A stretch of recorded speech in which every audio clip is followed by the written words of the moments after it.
তার জীবনটা ভাই ওয়ান কাইন্ডস অফ যে সে একটা এক ঘরের মতো হয়ে যায়।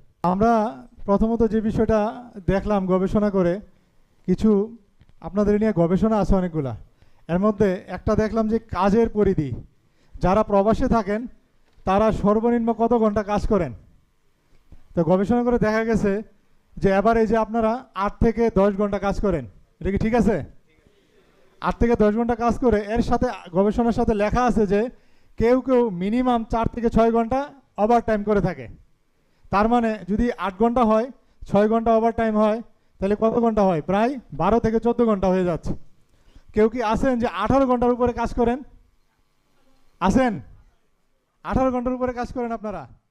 তাহলে আপনি কি বুঝতে পারতেছেন আপনার স্বাস্থ্যের ঝুঁকিটা কোন দিকে যাচ্ছে আস্তে আস্তে? আপনি যেই কাজ করেন না কেন, সেই কাজটা কিন্তু আপনার শরীরের সাথে আস্তে আস্তে অ্যাডজাস্ট হওয়া থেকে শুরু করে তার ইম্প্যাক্ট, ফিউচার, এই জিনিসগুলো কিন্তু আপনাকে চিন্তা করতে হবে। এই চিন্তাগুলো করে করে আমাদের সামনের দিকে আগাতে হবে। আমরা প্রথম যেটা বলতে চাই যে কঠোর পরিশ্রম। আপনারা যারা অনেক বেশি পরিশ্রম করবেন, তার সাথে সাথে কিন্তু আপনার খাওয়া এবং ঘুমটার সামঞ্জস্য থাকা লাগবে। এই বিষয়টাকে আপনারা অনুধাবন করেন? করেন? করেন না।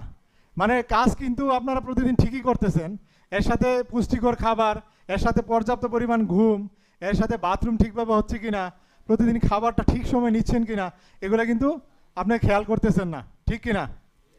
এই বিষয়গুলোর কি কি গুরুত্ব থাকতে পারে আমরা একটু শর্টলি অল্প সময়ের মধ্যে আলোচনা করব। আপনারা দেখা গেছে যারা মিডল ইস্টে থাকেন, কেউ আমেরিকা, কেউ ইউরোপে থাকেন, আপনাদের এক একজনের পরিবেশটা কিন্তু এক এক রকম। যারা গরমে কাজ করেন, আপনাদের গরমের যে রোগগুলো হয়, এই রোগগুলোর ব্যাপারে আপনাদের বেশি সতর্কতা অবলম্বন করা লাগবে। আর যারা শীত প্রধান দেশে কাজ করেন, আপনাদেরকে শীতের ব্যাপারে একটু গুরুত্ব দিতে হবে। যারা বিশেষ করে যেমন ধরেন সৌদি আরব বা মিডল ইস্টগুলোতে কাজ করেন, আপনারা কি খেয়াল করে দেখছেন যে যারা বাহিরে কাজ করেন এবং যারা ইনডোরে, বাইরে যারা কাজ করেন প্রতিদিন 6 ঘন্টা, 8 ঘন্টা, 10 ঘন্টা, আপনাদের কি পরিমাণ শরীর থেকে ফ্লুইড অর্থাৎ পানি বের হয়, কি পরিমাণ পানি খাওয়া উচিত, এই ব্যাপারগুলো কি আপনারা খেয়াল করছেন? আপনারা প্রতিদিন মিনিমাম 2 থেকে 3 লিটার পানি কিন্তু নর্মালি খেতে হয়, ঠিক কি না? নর্মালি কতটুকু খেতে হবে? 2 থেকে 3 লিটার। আর যে বাইরে কাজ করে, গরমের মধ্যে কাজ করে, তার কিন্তু মিনিমাম 3 থেকে 4 লিটার পানি খাওয়া লাগবে, ঠিক কি না? আপনি একটা বিষয় খেয়াল করবেন, যারা পানি কম পরিমাণ খাচ্ছেন অথবা পানি খাচ্ছেন না, অনেক বেশি ঘামতেছেন, লং রানে গিয়ে কিন্তু আপনার হার্ট অ্যাটাকের ঝুঁকি বাড়তেছে, আপনার কিডনির ফেলিওরের ঝুঁকি বাড়তেছে। এর সাথে সাথে কি হবে জানেন? আপনার দেখবেন সারাদিন খুব উইকনেস লাগবে, শরীরটা দুর্বল লাগবে। আর এটা আপনি বুঝবেন কিভাবে যে আপনার পানি খাওয়া উচিত? অনেকে জিজ্ঞেস করে যে আমি তো পানি খাচ্ছি, তাহলে পানি আমার কতটুকু খাওয়া উচিত, এটা আমি বুঝবো কিভাবে? সেটা আপনি বুঝবেন যখন আপনি পানি খাচ্ছেন কিন্তু প্রস্রাব হচ্ছে না। তার মানে কি? আপনাকে আরও পানি খেতে হবে। তাহলে আরও পানি যদি খেতে হয়, আপনি পানিটা কিন্তু সারাদিন স্প্লিটেড করে খাবেন। একসাথে 1 লিটার খেয়ে বসছেন আর সারাদিন খবর নাই, এভাবে পানি খাবেন না। এখন ধরেন আপনি 2 গ্লাস খাইছেন, অপেক্ষা করেন 1 ঘন্টা পর আবার 2 গ্লাস, যখনই প্রস্রাব করে আসবেন 10 মিনিট থেকে 20 মিনিট পর আবার 1 গ্লাস পানি খাবেন। এভাবে সারাদিন পানিটাকে আপনার চালিয়ে যেতে হবে। তখন আপনি বুঝতে পারবেন যে প্রস্রাবটা ঠিকভাবে হচ্ছে কিনা, তাইলে আপনার পানি শূন্যতাটা পূরণ হয়েছে বলে বোঝা যাবে, ঠিক আছে? তাহলে এই পানির সাথে সাথে যে জিনিসটা খেয়াল রাখবেন, যারা বাইরে থাকে তাদের কিন্তু শুধু পানি খেলে হবে না, আপনাদের তো অনেক ফল ফ্রুট খাওয়ার সুযোগ আছে, তাই না? মোটামুটি পানির চেয়ে সস্তা ফল ফ্রুট, যে আমি যতটুকু দেখলাম আর কি। সেই ক্ষেত্রে আপনাদের ফল ফ্রুটের সাথেও জুস খাওয়া, পানির সাথে এগুলো অ্যাড করা, এই বিষয়গুলো থাকতে হবে, ঠিক আছে? এখন কিডনির বিষয়ে আপনি একটা কথা মাথায় রাখবেন, একটা কথা সারাটা জীবন মাথায় রাখবেন, আপনি যেই দেশেই থাকেন না কেন, শীতের দেশেও কিন্তু আপনার পানি লাগবে। এই যেমন এখন শীত, আমরা কিন্তু প্রতিদিন খেয়াল করে দেখবেন 2 লিটার পানিও খাচ্ছি না, ঠিক কি না? মানে আপনি মনে করতেছেন শীত, পানিই খাচ্ছেন না। আগে গরমের দিনে তো 2 লিটার খাইতেন, এখন শীতের দিনে 1 লিটারও খাচ্ছেন না। আলটিমেটলি গরমের দিনে আপনার কিডনির যে ক্ষতিটা হইতো, শীতের দিনেও সেম ক্ষতিটা হচ্ছে। সেই জন্য আমি একটা কথা বলি সব সময়, আপনার শরীরে একটা মাছ আছে, এই কথাটা আমি সব লেকচারেই বলি মনে রাখার জন্য। আপনার শরীরে একটা মাছ আছে, এই মাছটা যদি পানি থেকে তুলেন, সে কি বাঁচতে পারবে? বাঁচবে? বাঁচবে না। তো বাঁচাইতে হলে কি করতে হবে? পানির মধ্যে রাখতে হবে, ঠিক কিনা? তার মানে আপনার এই কিডনি ঠিক রাখতে হলে পানির মধ্যে রাখতে হবে। বিশ্বাস করেন, বিদেশিরা, আমার কাছে প্রচুর বিদেশি রুগী আসে, দেশে আসলেই আমার কাছে আসে, কারণ অনেক রুগী আমি ফলো আপ করি, আমার কাছে আসে। তাদের বেশিরভাগ কি জানেন? হার্টের রুগী, কিডনি রুগী, আরও কিছু রোগ আছে, সেগুলো আমি আলোচনা করবো, কিন্তু এই দুইটা অনেক বেশি। সেই জন্য আপনাদের পানির ব্যাপারটা গুরুত্ব দিতে হবে। আর হার্ট অ্যাটাকটা কেন হয় জানেন? আপনারা সবাই অনেক বেশি খাওয়া দাওয়ার সমস্যা, দুশ্চিন্তা যেমন করেন, ঘুমান না, সাথে সাথে খাওয়ার অভ্যাসটা যারা মিডল ইস্টে থাকেন, সৌদি আরব, আমাকে তো আইসা বলে যে স্যার আস্তা দুম্বা খেয়ে ফেলে অনেকে। তো আমি জিজ্ঞেস করলাম আপনি আস্তা দুম্বা কেন খান প্রতিদিন? স্যার এমন হয় যে সবাই মিলে খাইতে বসছি, বিদেশি বা যারা সৌদিয়ান আছে বা মিডল ইস্টে থাকেন, বড় শেখরা আছেন, ওনারা 1-2 টুকরা খেয়ে বাকি সবটা রেখে যায়। তো উনি কী করেন, সবটা খায়। তো খেয়ে হার্টের রোগ মানে অ্যাটাক নিয়ে আসছে। যে অ্যাটাক নিয়ে আসছে আমার কাছে গত সপ্তাহে সৌদি আরব থেকে একজন, বয়স কত জানেন? মাত্র 35 বছর। 35 বছরে তো হার্ট অ্যাটাক হওয়ার কথা না, তোর হার্ট অ্যাটাক হয়ে গেছে কেন? খাদ্য অভ্যাস। তো খাদ্য অভ্যাস তার সাথে আনুষঙ্গিক বিষয়গুলো কিন্তু জড়িত আছে। তো আপনার খাওয়া দাওয়া, চলাফেরা, আপনার কাজকর্ম সব কিছু কিন্তু হার্ট অ্যাটাকের ফেভারে আসে কিনা আপনি খেয়াল করতে হবে। খাবার দাবারের মতো মাংস, তেল, চর্বিটা লিমিটেড খাবেন। আবার আপনি যে মাংস বেশি খাচ্ছেন, সাথে সবজি কিন্তু একেবারে খাচ্ছেন না। ব্যালেন্স করতে হবে আপনাকে অলওয়েজ। ব্যালেন্সিং জিনিসটা যদি মাথায় রাখেন, ভবিষ্যতে হার্ট অ্যাটাকের ঝুঁকি কিন্তু কমে আসবে। আর না হয়তো আপনি হার্টের পেশেন্ট হয়ে আসতেছেন খুব তাড়াতাড়ি, মাথায় রাখবেন।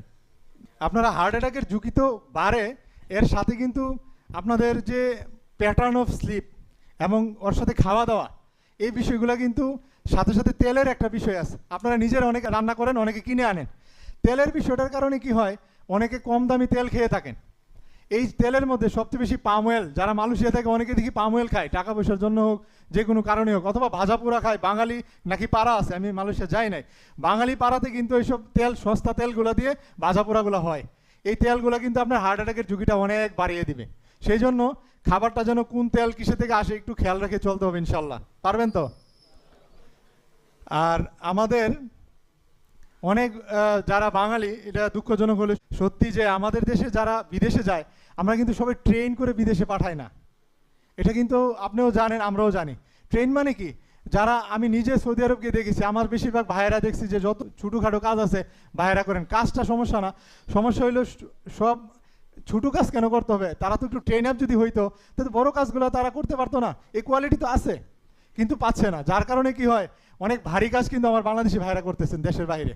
ভারী কাজ করার কারণে, সবসময় বাইরের কাজ করার কারণে, ওজনের কাজ করার কারণে কোমরের ব্যথা, শরীর ব্যথা, এমন কোনো বিদেশি আমি SMS পাই না যে তার শরীর ব্যথা নাই। যেই কোনো কারণে হোক, শরীর ব্যথা, মাথা ব্যথা, এটা লেগেই থাকে। তা আপনারা একটু, আমি অনুরোধ করব, এই শরীর ব্যথার যে বিষয়গুলো আছে আপনাদের একটু খেয়াল করে চলতে হবে। যদি ভারী কাজ করাই লাগে, এই ভারী কাজটা কিভাবে, এখন তো বাইরে তো অনেক মেশিন পাওয়া যায়, কিভাবে ওয়েট লিফটার পাওয়া যায়, অথবা 2 ভাগে ভাগ করা যায়। আপনি একবারে সব কাজ না করে এটাকে ভাগ করে করেন। এক ফিউচারে কিন্তু কোমরের ব্যথা শুরু হইলে অনেকের কোমরের প্রলাপস হয়ে যায়, মানে হাড্ডি দুইটার মধ্যে গ্যাপ, এই গ্যাপটা কিন্তু একেবারে কমে যাচ্ছে ভারী জিনিস মানে তোলার কারণে। এই গ্যাপটা কিন্তু একটা সময় আর অপারেশন ছাড়া কাজ হবে না, আপনার হাত পা কিন্তু অবশ্যই হয়ে যাবে। সেই জন্য একটু খেয়াল করে চলবেন যে কিভাবে আমার স্বাস্থ্য ঝুঁকিটা কমিয়ে আনা যায়। আমি যেটা বলতেছিলাম যে আপনারা ড্রিঙ্কসের ব্যাপার, সবাই খুব, মানে কেউ আমি দেখেছি, আমার কিছু পেশেন্ট, আমি জিজ্ঞেস করি ইচ্ছা করে যে আপনি কি কোনো প্রকার ড্রিঙ্কস খান? বলে যে স্যার খাই। পানি তো খাওয়া হয় না, এটাই বেশি খাওয়া হয়। পানির চেয়ে নাকি এটা সস্তা। তো পানির চেয়ে যদি এটা সস্তা হয়, এটি যদি আপনি বিয়ার, মদ খেয়ে থাকেন, এটার তো হিসাব আছে, আলাদা ক্ষতিকর কারণ আছে।